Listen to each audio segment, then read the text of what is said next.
안녕하세요 시청자 여러분, 매소남입니다. 네, 이번 시간은 지난 한 주간 있었던 부동산 이슈 중 반드시 알고 넘어가야 할 뉴스들을 모아서 정리하는 시간이죠. 이번 시간에는 총 3개의 뉴스를 준비했습니다. 매일매일 영상을 좀 전달하고 싶은데 아무래도 이제 제가 개인적으로 운영하는 공인중개사 부동산 일이 겹치다 보니까 이렇게 매일매일 정리하기는 조금 힘든 것 같더라고요. 이 채널이 점차 안정화가 돼간다면은 저도 이제 다른 일은 내려두고 이렇게 여러분들한테 부동산 정보를 계속 전달해드려서 여러분들의 답답한 마음, 그 다음에 목마른 그런 투자 정보들을 해소할 수 있도록 꾸준히 노력하도록 하겠습니다. 제가 그렇게 계속 해나갈 수 있도록 열심히 해나갈 테니까 여러분들은 제 영상 놓치지 말고 시청해 주셨으면 좋을 것 같습니다. 첫 번째 소식은 금리가 내려가면 자산 가격이 상승한다 라는 주제로 이야기를 해볼 건데요. 미국의 중앙은행인 연방준비예도, 우리가 연준 혹은 페드라고 말하는데, 드디어 이제 기준금리를 0.5%를 인하했습니다. 지난 2020년 3월 이후 처음이죠.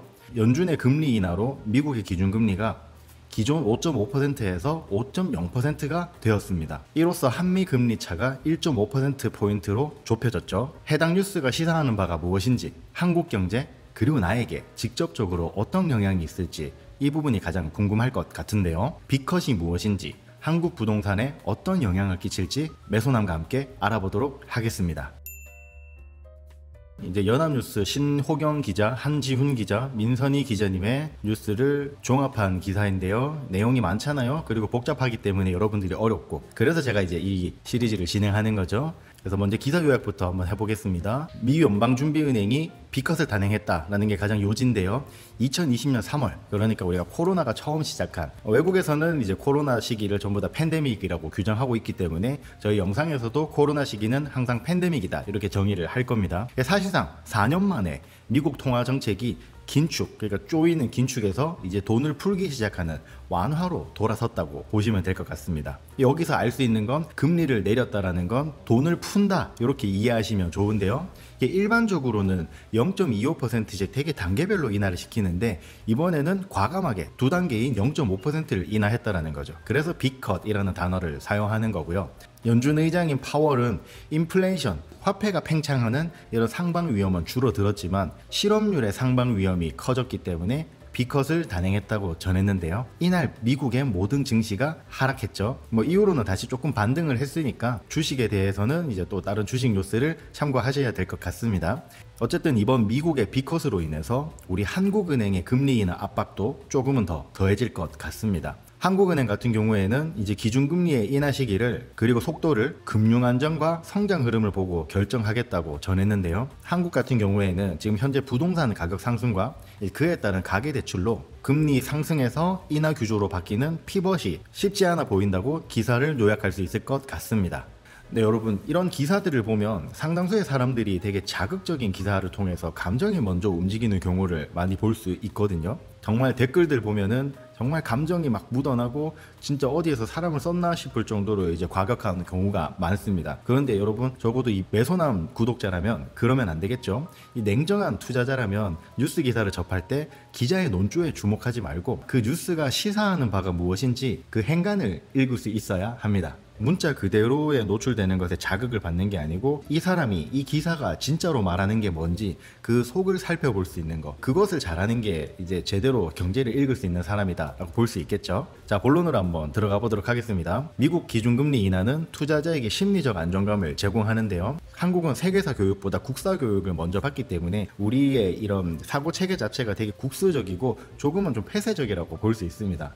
그것들을 조금 알고 나는 기본적으로 약간은 보수적이야 라고 생각하고 접근하면 되게 좋을 것 같은데요. 전 세계적으로 봤을 때에는 미국의 통화정책이, 경제정책이 어떻게 내리냐에 따라서 전 세계가 움직이기 때문에 모든 경제 관계자는 미국 기준금리에 촉각을 곤두서고 있거든요. 이제 여기에서 뉴스에서 자주 등장하는 말이 투자자들이 가장 두려워하는 것은 불확실성이다 라는 건데요. 기준금리가 올라갈지 내려갈지 알 수가 없으니까 이제 투자자들이 투자를 망설인다라는 거죠. 하락 베팅을 하든 상승 베팅을 하든 둘 중에 하나는 베팅을 해야 되는데, 기준금리가 이제 오르락내리락 하면은 너무 불확실성에서 투자하기가 힘들다라는 거죠. 그런데 이제 연준 같은 경우에는 이렇게 한번 꺾은 기조는 웬만하면 바꾸지 않기 때문에 이제 점진적으로 금리 인하가 될 것은 확정이 됐기 때문에 금리에 대한 불확실성이 해소되었다라고 해석할 수 있을 것 같아요. 이렇게 이제 기준금리가 낮아진다라는 건 결국에는 돈을 빌릴 때 이자를 적게 내도 된다라는 말이니까 돈을 많이 빌리게 되겠죠. 지극히 교과서적인 내용인데 이 부분에서 우리가 주목해야 될 것 딱 하나만 기억하자고요. 금리가 내려가면 돈이 많이 풀린다. 어떻게? 금리가 내려가면 돈이 많이 풀린다. 이거를 좀 전문적으로 표현을 하면 미국 기준금리가 하락하면 달러가 팽창된다. 이렇게 어렵게 말을 하는 거죠. 자, 그럼 B컷이 뭔지 한번 살펴보도록 하죠. 자, 그림에서 보면 미국 기준금리가 5.5%를 꾸준히 가고 있다가 갑자기 5%로 툭 떨어진 거를 확인할 수 있습니다. 한국 기준금리는 그대로인 걸 볼 수 있는데요. 조금 웃긴 건 일본 중앙은행 금리입니다. 일본 중앙은행 같은 경우에는 여기 보시면은 2003년 7월부터 마이너스 1%, 금리가 마이너스예요. 실질 금리가 마이너스이기 때문에 은행에 돈을 넣으면 오히려 보관비를 내야 된다라는 이제 조롱을 당했죠. 일본 같은 경우에는 달러와는 반대 방향으로 드디어 금리를 올리기 시작했다. 이게 참 모순된 부분인데 일본은행 같은 경우에는 이럴 수밖에 없는 속사정들이 있고요. 제가 기회가 된다면 그 부분도 쉽게 풀어서 설명할 수 있도록 해보도록 하겠습니다. 자, B컷이 무엇이냐? 보통 연준 같은 경우에는 기준금리를 0.2% 단위로 움직여요. 그래서 이제 FOMC, 그 연준 회의를 4번을 해야 2.5, 2.5, 2.5, 2.5 해서 1% 정도 움직이게 되는데 이번에는 두 회의 분량인 0.5%를 한 번에 올려버린 거죠. 이 기준금리란 쉽게 말해서 시중은행이 중앙은행에 돈을 빌릴 때 붙이는 이자인데요. 여러분들도 아시겠지만 팬데믹 시기 무려 0.75%라는 사상 초유의 금리 인상이 있었잖아요. 이를 두고 우리가 자이언트 스텝이라고 불렀었죠. 이제 B컷과 같은 용어로 빅스텝이 있고요. 빅스텝이 금리를 0.5% 인상한다라는 뜻이라면 B컷은 반대로 0.5% 인하한다라는 의미입니다. 이번에 연준이 한 번에 0.5%를 올려서 B컷이라는 별명이 붙었기 때문에 우리가 일반적으로 올리는 0.25%를 베이비컷이라는 별명을 붙여주었더라고요. 네, 이런 것들은 참 기자들이 이런 별명들을 참 잘 붙이는 것 같아요. 무엇보다 중요한 건 기준금리가 상방에서 하방으로 방향을 틀었다는 거예요. 이게 방향을 틀었다라는 의미로 피벗이라는 용어를 사용했고 우리말로는 변곡점이 생겼다라고 해석할 수 있을 것 같습니다. 여러분들도 잘 아시겠지만 이 부동산이라는 것은 결국엔 시간에 투자를 하는 거거든요. 연준의 통화정책은 역사적으로 4년을 넘지 않았습니다. 상승 기조로 4년을 갔다면은 그 다음에는 하방으로 꼭 선회를 해줬다라는 거죠. 팬데믹 시기 4년 동안 금리가 상승했으니까 이제 앞으로 적어도 4년 동안은 이제 하락으로 갈 것이라고 점쳐지고 있는데요. 미국이 꾸준히 금리를 인하하면 한국은행도 결국엔 금리를 내릴 수밖에 없겠죠. 금리가 내려가면 국내 부동산 가격이 어떻게 돼요? 상승하겠죠? 왜? 금리가 내려갔으니까 대출을 많이 받을 수 있고 대출을 많이 받은 돈이 어디로 갈까요? 주식에도 가고 사업하시는 데도 가겠지만 한국 자산시장 특성상 많은 돈이 대부분은 주담대를 통해서 부동산으로 가죠. 그렇기 때문에 금리가 하락하면 국내 부동산 가격이 상승한다. 이렇게 해석하시면 되겠습니다. 금리가 서서히 인하함에 따라서 자산 가격이 결국 상승하게 된다. 이렇게 예측할 수 있겠죠. 뭐 이렇게 따지면은 한국 부동산 같은 경우에는 금리가 올라도 오르고 내려도 오르고 이 한국 부동산은 계속 오를 것이다 라는 시그널만 있기 때문에 이걸 막기가 되게 힘들 것 같습니다. 이것을 막으려면은 언젠가는 현행 주택담보대출을 손보긴 해야 될 것 같다라는 게 제 생각이거든요. 문제는 뭐냐면 지금까지 잘해주던 주택담보대출을 막거나 축소시킨다면은 아직까지 집을 못 산 분들한테 거센 저항을 받게 되겠죠. 그러면 어떻게 된다? 정권이 바뀐다. 그게 문제가 될 겁니다. 그래서 되게 용자 같은 정말 파워풀한 지도자가 나타나서 정권을 포기하는 한이 있더라도 대한민국의 부동산 정책을 손보겠다. 뭐 이 정도의 용자가 나타나야 되는데 쉽지 않겠죠. 결코 대통령 한 명이 해낼 수 있는 일은 아닐 겁니다. 중간에 나왔던 용어 정리를 한번 하죠. 미국 기준금리 같은 경우에는 미국 정부의 금융정책을 결정하는 최고 의사결정기관이 미국 연방준비제도 이사회, 일명 페드라고 하는데 이 페드에서는 FOMC라고 연방공개시장위원회를 통해 지역 연준과의 협의하는 그러니까 회의를 하고요. 이 회의에서 미국의 기준금리를 결정을 합니다. 미국의 기준금리가 세계 자산가치 변동에 영향을 주는 가장 중요한 경제지표 중에 하나이기 때문에 경제 전문가들은 늘 FOMC에 주목합니다. FOMC는 장기적으로 약 6주마다 연 8회 개최가 되는데 필요할 때 수시 개최를 하기도 해요.